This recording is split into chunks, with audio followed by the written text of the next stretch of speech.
individuals from serving their personal ventures over the interests of the public. I urge to support a positive ballot on this issue.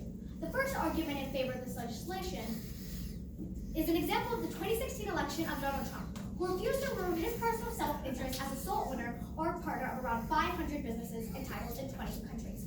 This can lead to potential influence from foreign nationals, and federal law prohibits accepting campaign donations from non-U.S. citizens. As stated in Harvard Review, there have been examples of vice presidents like Nelson Rockefeller and Dick Cheney. In 2001, Dick Cheney made headlines for his conflicts in the Iraq War. He was the former executive of Halliburton, who received a multi-billion-dollar contract, such as a $7 billion contract, to provide support to military troops in the Middle East. The total was $39.5 billion. In contrast to Halliburton, U.S. Representative Dennis Kucinich filed an impeachment resolution and accused Cheney of manipulating the intelligence process and threatening Iran when there was no threat that existed. The second argument in favor of this legislation is the need to establish an emoluments clause, which would prevent members of the federal government from accepting gifts and payments from foreign nations without congressional approval.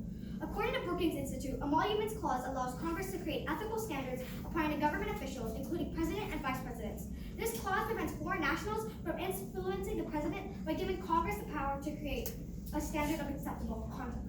A third argument in favor of this legislation is that there needs to be an independent special counsel to investigate personal financial interests by administration. According to Ryan Beck with Design Magazine, special counsel is appointed by the Attorney General, who is a member of the President's cabinet. The Attorney General is appointed and removed by the President in 2017. The FBI investigated allegations that Russia interfered with the 2016 election. Trump fired the director of the FBI, James Comey, and the Attorney General appointed by the President, Jeff Sessions, recused. Another example was stated by CNN Money in January 17, 2017, is one of the President's biggest lenders for his business is Deutsche Bank, who recently reached a $7.2 billion settlement with the Department of Justice regarding its involvement with the 2008 financial crisis.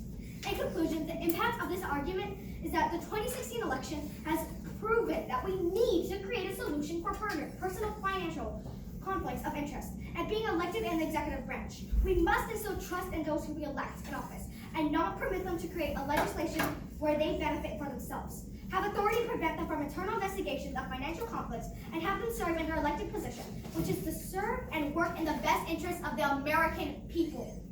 I urge a positive ballot. I am now open for